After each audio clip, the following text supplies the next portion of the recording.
It's the Video Jungle Podcast. Find your fascinating.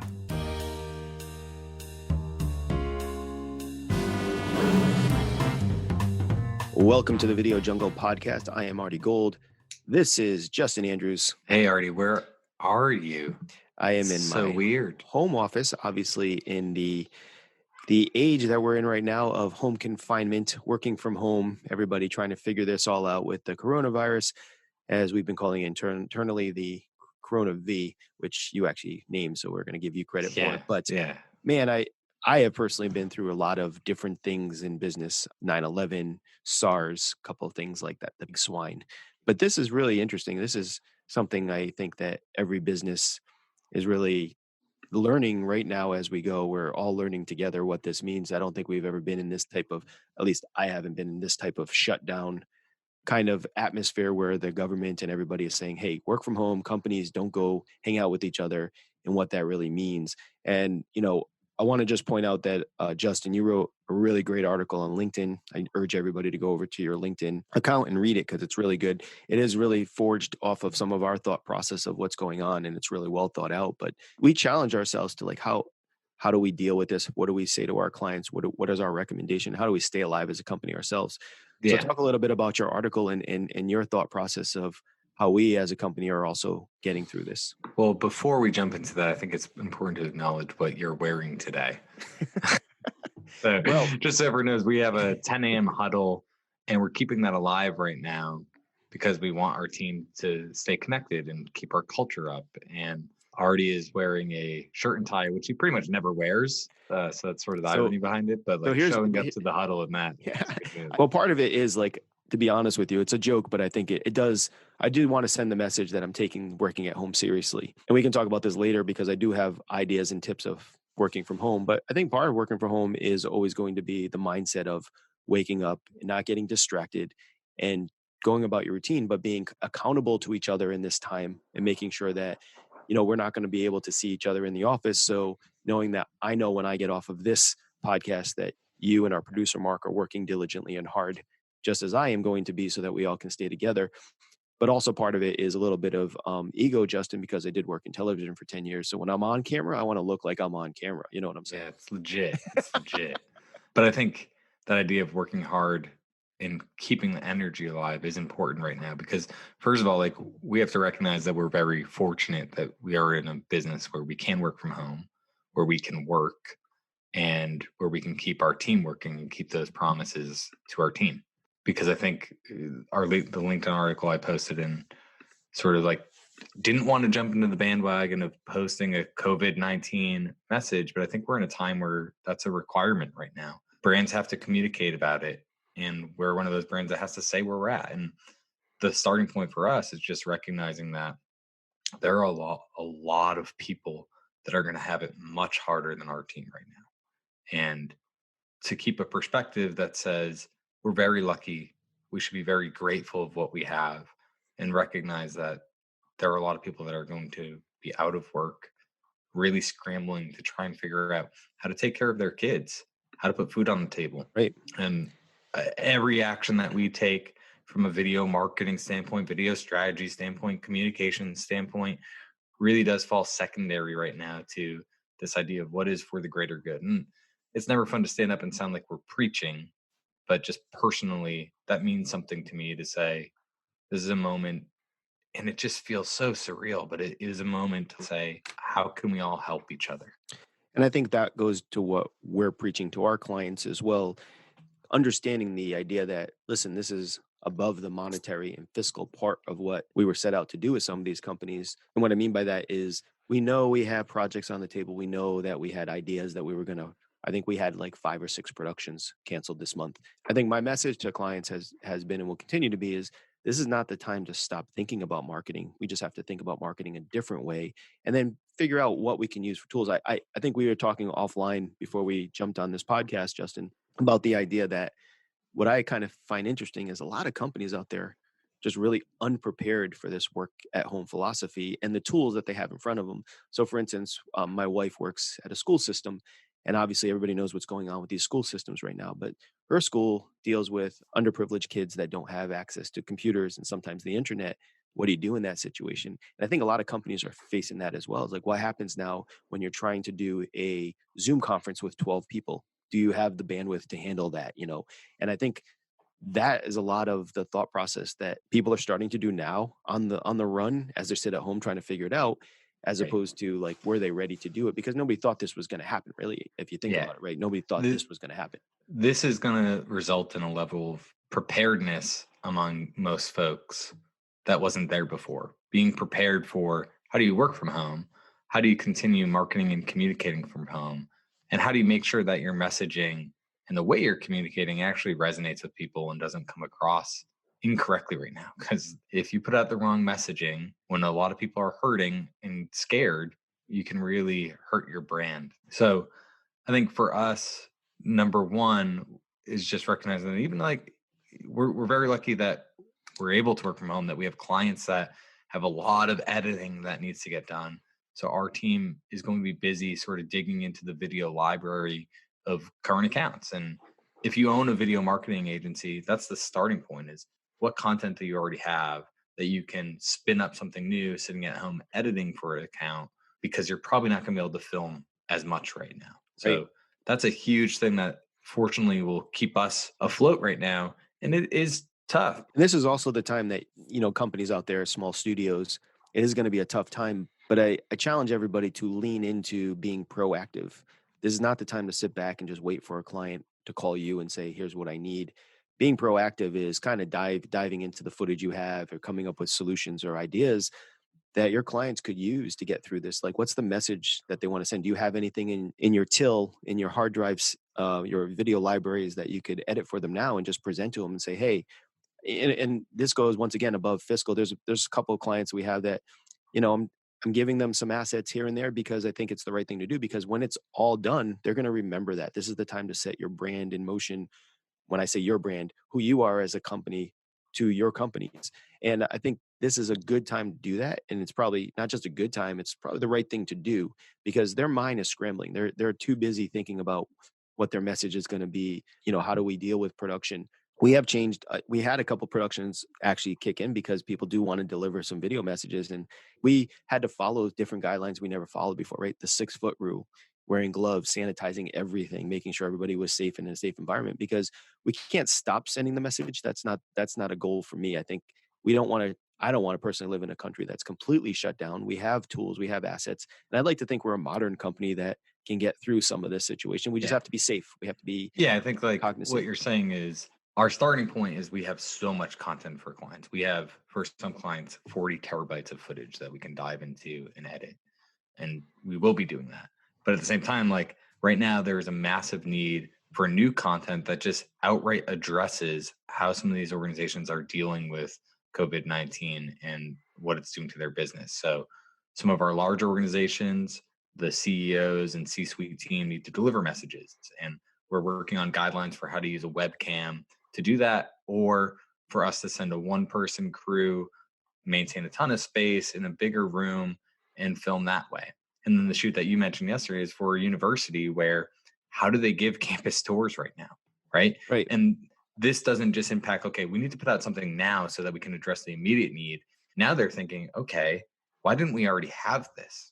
Correct. So when this passes, we already have it teed up to be having a conversation around preparedness for instances like this, because this won't be the last time something like this happens, unfortunately. You bring up a good point, Justin, because I think if you can figure out how to survive the next couple of weeks, hopefully not the next couple of months, but if it turns into the next couple of months, if you were able to survive that and become a valuable asset to your clients, I believe wholeheartedly that what's going to come out of this is companies are going to start thinking of video and the messages that that video sends and how to use video in a different light. I think it's going to become very important to these companies, because now they have reference to what we've been saying for a long time. This is how you should communicate. This is the kind of messaging you should send. These are the assets you should have available. I'll give you a case in point. Last year, I started a project with a bigger company, and it was merely to do, I don't want to say a throwaway project, but it wasn't the biggest project, but it was basically tips and tricks, because they were changing their video platform to a different video conferencing platform. And we did like 15 tips and tricks on that platform. The project came out really good. Everybody was happy. last week I got a call from my client and he said, hey, this was been the biggest savior of everything we've ever done because they were ahead of the game. Now everybody in the company, they shut down 11 offices around the world. They're all working from home. And now these videos are the most watched videos in the company because it's training them how to use this video conferencing platform that was kind of just like a afterthought when it first started. And I think that as we get through this, companies are going to dive deep into those types of projects, how they're operating. And to be honest with you, working from home essentially can be a good thing at some point. We have a work from home policy, liberal one, I think, right? We've always had one. This changes the way that Yeah, we but it approach changes that the for way you do sure. it. I think one thing that like the silver lining here to some extent is like it's forcing us to do creative things culturally. And I think it'll force some of our clients to think of different ways to create content. And right now we're speaking to some of our clients about more user generated content, using their phones, using webcams. Like, what does that look like? How can you lean into this? And then maybe how do you use that type of content going forward? So I do think there are going to be some interesting ideas that are born from this. And internally, we're looking at how do we lean into communicating via a webcam with our team? How do you keep a culture up? So I mentioned this morning that we should be doing Friday Creative Forum, which is an event that we host on Fridays where we review and critique content. And then Correct. we do something where every day everyone takes a picture or draws something or takes a screenshot or just makes something that is a funny animacy cultural thing and posting it to our Slack channel. And then everyone votes every day on like the winner. Like, how can we keep some energy and culture alive in a situation where we're not actually locked arms in rooms with each other anymore? Now, the flip side to all of this, Justin, is every single one of your clients, yours, I'm saying generally everybody's client out there, will now be at home engaged in so much empty space that they'll be online available at all times.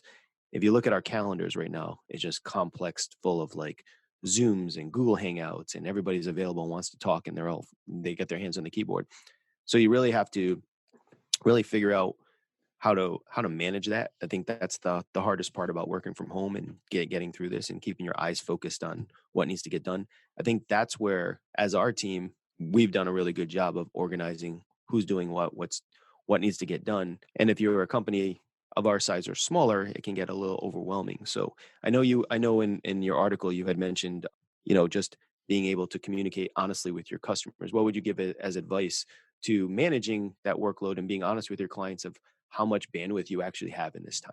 For organizations like us, I actually think most companies like us are going to have a ton of bandwidth. I was in a call with a rental company yesterday, and they were saying how many productions that they know of that are already kind of going belly up. And that's only after a week, 2 Week and a weeks half, of yeah. running this. This is going to keep ratcheting up. So I think it's about being honest. I think it's okay.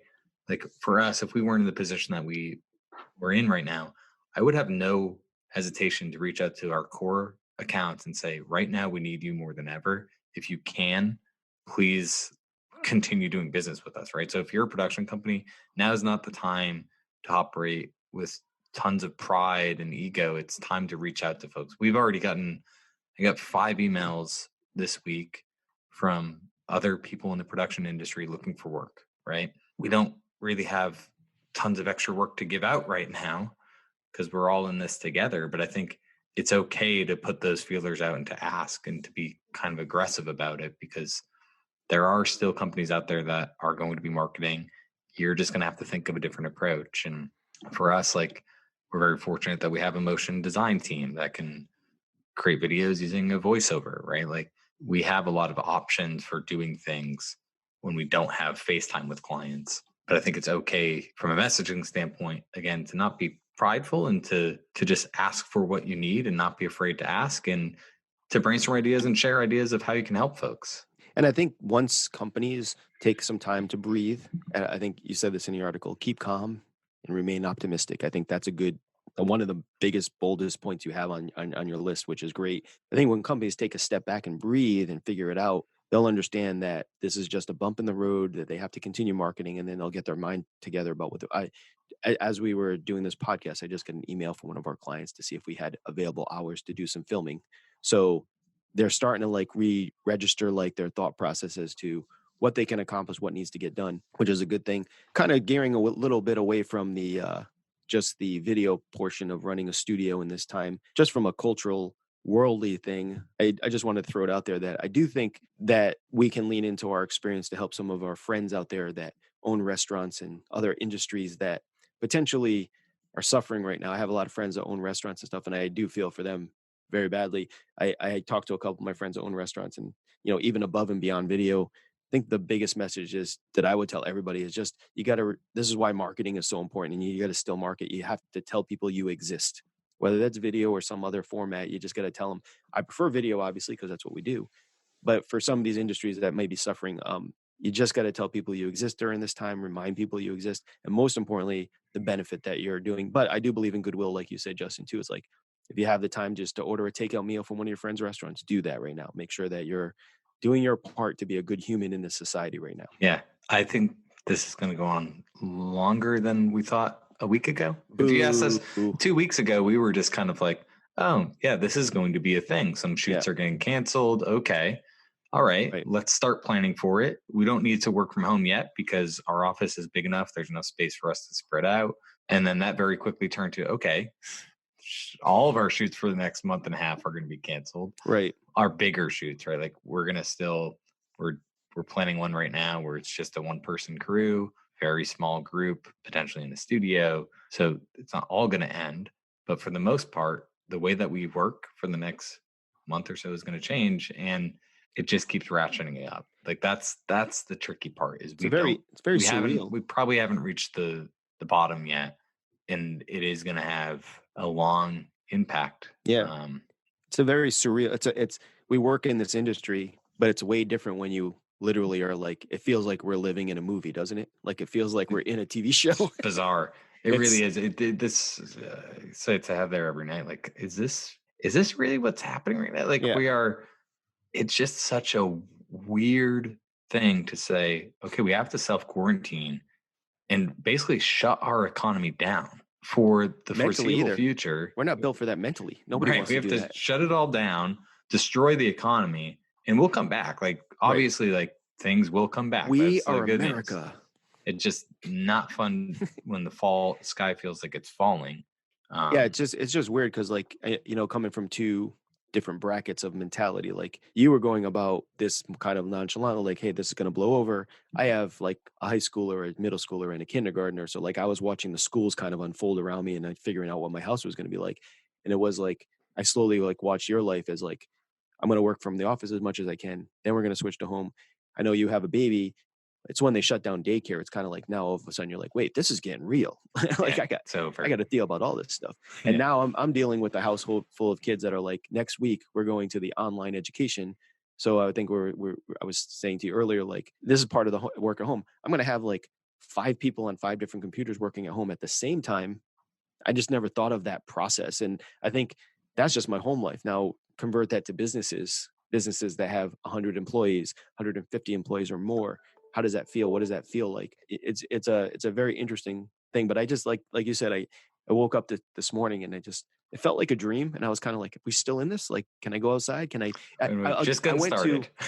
The sentimental part for me that I'll throw in is, while I don't want this to happen and I want it to end, I will say that one of the nice things that came out of this has been, for the first time since I've had my family and my marriage going on 18 years, we've had family dinners 4 nights in a row because we've just been together and I've been cooking and we've been eating together as a family, and that's never really happened. So that's the one good thing that's happened out of this. And at least I'll have that to take with me. So yeah, there you go. Look for the positive thing until the virus is over and they all scatter away and I don't see them again for another 18 years. So what tie are you going to wear tomorrow? I have no idea. I have hundreds of ties I'd never wear anymore because I don't wear ties anymore, but I just might shock the system. Time. Yes. Yeah. I think while it is a very serious situation, I think we want to stay safe. We want to do our part to stay safe. And, like I said, we're not going to find the cure individually right now, but flatline it so it doesn't spread as much as possible. But I think culturally, just have fun with each other, making sure that you're stimulating your brains, you're finding your creative courage, taking the time to do things that you haven't done for a while. And, like I said, I in a weird way, I've talked to you and everybody on our staff more in the last 3 days than I have in the last 3 months, just because I'm forced to. And I think it's a good thing. I think that take the time to absorb that, because it is going to go back to normal at some point. And I hope we take best practices with us. And I hope that we learn from, what we need to do to stay ahead of this. This has been the Video Jungle Podcast. Find your fascinating, a product of Animus Studios.